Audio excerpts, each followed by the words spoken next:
Buenos días, ¿cómo están? Que Dios los bendiga. Un domingo más, un domingo de celebración, un domingo en el que el pueblo de Dios, los hijos de Dios, nos reunimos para honrarle, para adorarle, para celebrar que es nuestro Dios, nuestro Señor, nuestro Padre eterno. Pues vamos a empezar orando. Este momento de compartir la enseñanza, necesitamos empezarlo precisamente hablando con nuestro Padre. Acompáñame, por favor. Amado Señor, queremos agradecerte por un domingo más, un día más. Rogamos que nos bendigas, que tu presencia en medio nuestro, Señor, sea plena. Que nos hables, que nos toques el entendimiento de tal manera que podamos comprender lo que tal vez nunca hemos podido. Rogamos por cada persona que se está uniendo a esta transmisión, para que cada uno de ellos, Señor, reciba más de lo que ha pensado. Oramos por la iglesia, pero también oramos por aquellos que, aun cuando todavía no son parte de la iglesia, pudieran entender que tú les abres las puertas para que puedan pasar y formar parte. Ayúdale, Señor, ayúdanos a todos. Bendícenos en el precioso nombre de Jesús.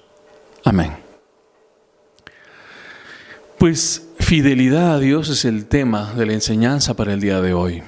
Tiempos en los que las cosas andan tan complicadas, los valores andan tan en vías de desmoronarse, necesitamos entender que Dios nos está hablando y que nos llama de una manera poderosa a volver a un punto fundamental. Digo volver porque de alguna manera la humanidad toda se ha alejado de Dios, y los que nos hemos acercado al Señor a raíz de entregar nuestras vidas a Él, de reconocer a Jesucristo como Señor y Salvador, pues si lo comparamos frente a la gran mayoría que compone la humanidad, somos una pequeña porción. Pero Dios envió a su Hijo Jesús a morir para que la humanidad toda pudiera tener la posibilidad de estar cerca de Dios. Pues la fidelidad es, así como todos los valores, nos son enseñados en casa, sobre todo en casa. Esto suele ocurrir en los años de la infancia, de la adolescencia. En este punto es necesario recordar que el hogar es nuestro centro de entrenamiento para la vida. La casa, la familia, las personas con las que estamos vinculados desde nuestra infancia, precisamente es el ámbito que Dios va a usar para prepararnos, para capacitarnos para la vida. De tal manera que de allí vamos a salir cada día para enfrentarnos a ese mundo que a veces nos aprieta, nos ajusta más de lo que pudiéramos imaginar desde cuando somos pequeños. Ahora, la Biblia usa la expresión de hombre natural. En 1 Corintios capítulo 2, verso 14, 1 Corintios capítulo 2, verso 14, en la Biblia para las Américas, Dios nos va a decir esto: pero el hombre natural no acepta las cosas del Espíritu de Dios, porque para él son necedad y no las puede entender, porque se disciernen espiritualmente. Dice esto para referirse a quienes no tienen una relación con el único y verdadero Dios. Es decir, cuando la Biblia usa la expresión hombre natural, se refiere a hombres y mujeres, pero que no tienen un vínculo con Dios. Hombres y mujeres que no han llegado a un encuentro con Dios y que eventualmente están o muy lejos de Dios en filosofías, en estilos de vida alejados de Dios, o están entregados a religiones que están contrapuestas a la idea de Dios. Pudieran estar siendo adoradores de la Pachamama, del budismo, etc. De ese modo entendemos que la Biblia nos hace ver a las personas que no tienen a Dios como el hombre natural. Ahora, el Dios de la Biblia, quien creó todo cuanto existe y quien determinó que el hombre sería la obra máxima de su creación, llamado a señorear, mas no a explotar indiscriminadamente todo lo creado, va a usar esta expresión para referirse, como decía, a aquellos que no lo conocen. Sin embargo, estas personas podrían estar inclusive negando la existencia de Dios, podrían estar rechazándolo por preferir rendir culto a ídolos, a imágenes a las que les atribuyen un poder que no tienen, o aún condiciones divinas. De esta manera estarían ofendiendo a Dios. Esto obviamente es un pecado. Dios busca con empeño que aprendamos y desarrollemos la fidelidad, pero el hombre natural no está inclinado a desarrollar la fidelidad. Y a pesar de que no busca ser fiel, usualmente demanda a los demás esa fidelidad para sí, que es precisamente lo que no da. Cuando dejamos de ser el hombre natural, cuando pasamos a reconocer a Jesucristo como Señor y Salvador nuestro, y así empezamos a transitar por este camino de transformación, de modo que paso a paso dejamos nuestra condición de hijos de Satanás, para que del mismo modo nuestra nueva condición de hijos de Dios se vaya logrando. En este punto es importante recordar lo que nos dice Dios en el Evangelio de Juan, capítulo 1, verso 12. Pero a todos los que le recibieron, les dio el derecho de llegar a ser hijos de Dios, es decir, a los que creen en su nombre. Y entonces es cuando necesitamos referirnos a los hijos de Satanás. Nos enseñaron desde la religión tradicional que todos somos hijos de Dios y lo creímos así. Sin embargo, la maldad presente en el mundo desde el pecado de Adán y de Eva nos hace cuestionar esa enseñanza y descubrir en la preciosa palabra de Dios lo que nos hace hijos de Dios o lo que no nos da el derecho para llamarnos hijos suyos. Por tanto, vamos a hacer lectura en el Evangelio de Juan, el capítulo 8 y los versos del 31 al 47. Evangelio de Juan, capítulo 8, versos del 31 al 47. Esta porción la he tomado de la versión NTV, la Nueva Traducción Viviente. Verso 31 dice: Jesús le dijo a la gente que creyó en él: ustedes son verdaderamente mis discípulos si se mantienen fieles a mis enseñanzas, y conocerán la verdad, y la verdad los hará libres. Nosotros somos descendientes de Abraham, le respondieron. Nunca hemos sido esclavos de nadie. ¿Qué quieres decir con los hará libres? Jesús contestó: les digo la verdad. Todo el que comete pecado es esclavo del pecado. Un esclavo no es un miembro permanente de la familia, pero un hijo sí forma parte de la familia para siempre. Así que si el Hijo los hace libres, ustedes son verdaderamente libres. Claro que me doy cuenta de que son descendientes de Abraham. Aún así, algunos de ustedes procuran matarme porque no tienen lugar para mi mensaje en su corazón. Yo les cuento lo que vi cuando estaba con mi padre, pero ustedes siguen el consejo de su padre. Nuestro padre es Abraham, declararon. No, respondió Jesús, pues si realmente fueran hijos de Abraham, seguirían su ejemplo. En cambio, procuran matarme porque les dije la verdad, la cual oí de Dios. Abraham nunca hizo algo así. No, ustedes imitan a su verdadero padre. Nosotros no somos hijos ilegítimos, respondieron. Dios mismo es nuestro verdadero padre. Jesús les dijo: si Dios fuera su padre, ustedes me amarían, porque he venido a ustedes de parte de Dios. No estoy aquí por mi propia cuenta, sino que Él me envió. ¿Por qué no pueden entender lo que les digo? Es porque ni siquiera toleran oírme. Pues ustedes son hijos de su padre, el diablo, y les encanta hacer las cosas malvadas que él hace. Él ha sido asesino desde el principio y siempre ha odiado la verdad, porque en él no hay verdad. Cuando miente, actúa de acuerdo con su naturaleza, porque es mentiroso y el padre de la mentira. Por eso es natural que no me crean cuando les digo la verdad. ¿Quién de ustedes puede con toda sinceridad acusarme de pecado? Y si les digo la verdad, ¿por qué entonces no me creen?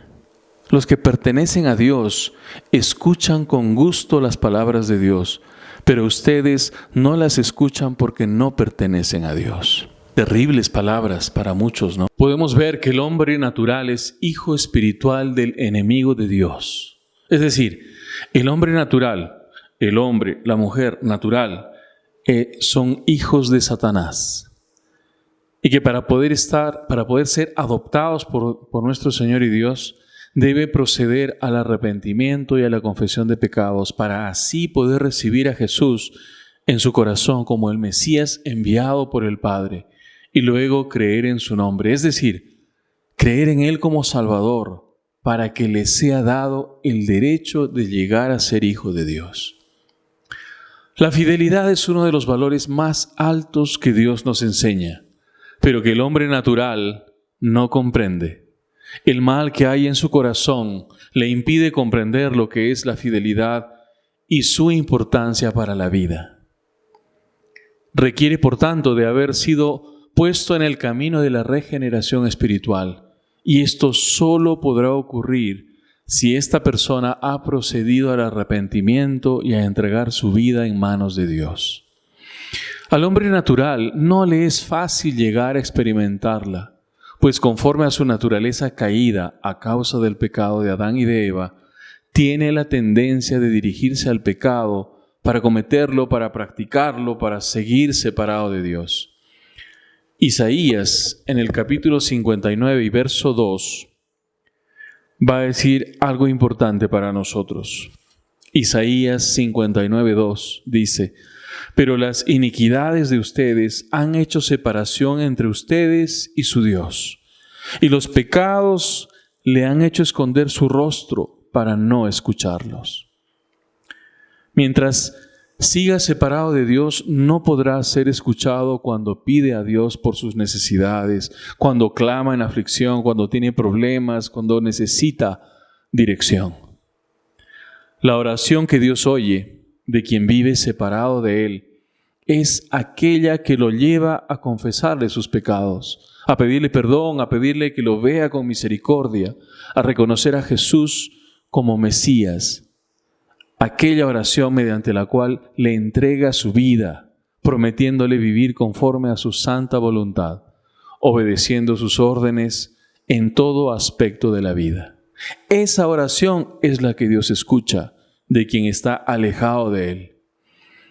Esa oración mediante la cual el hombre natural rompe su orgullo, quiebra su autosuficiencia. Las otras van a estar ahí, van a permanecer ahí. Si no olvidamos que Dios ve lo que pensamos, oye lo que decimos y conoce lo que deseamos, entonces podemos saber que si nuestra oración de entrega y de reconocimiento de Cristo Jesús como el Mesías y como el Salvador fue sincera, entonces es cuando Dios obrará en nuestro favor, perdonando nuestros pecados, llevándonos a formar parte de su familia, de ese grupo grande, para muchos desconocido, pero parte de su familia, la iglesia. Isaías en el capítulo 1, verso 16, nos dirá: lávense, límpiense, quiten la maldad de sus obras de delante de mis ojos. Cesen de hacer el mal, aprendan a hacer el bien. Busquen la justicia, reprendan al opresor, defiendan al huérfano, aboguen por la viuda. Vengan ahora y razonemos, dice el Señor. Aunque sus pecados sean como la grana, como la nieve serán emblanquecidos. Aunque sean rojos como el carmesí, como blanca lana quedarán. Preciosas palabras de Dios, preciosas promesas implicadas en esto. El mejor ofrecimiento que el ser humano pudiera recibir. Del mismo modo en que Dios buscó a Adán y a Eva después de que ellos pecaron, que descubrieron la maldad, que la conocieron y se dieron cuenta que estaban desnudos y se dieron cuenta que estar en esa condición era impropio y se escondieron. Pues igual, así como Dios fue a buscarlos después de esto, Dios, por causa del amor con que nos ve, nos insta y nos anima a no pecar, a dejar de hacer el mal. Es preciso que oigamos su llamado y busquemos hacer conforme nos pide, como si fuera a hacer por su necesidad. Debemos darnos cuenta que Él nos pide ya no pecar, no hacer más el mal, como si fuera para bien de Él, y en realidad es para bien nuestro. Seamos fieles a Cristo Jesús, quien es la cabeza del cuerpo que es la iglesia.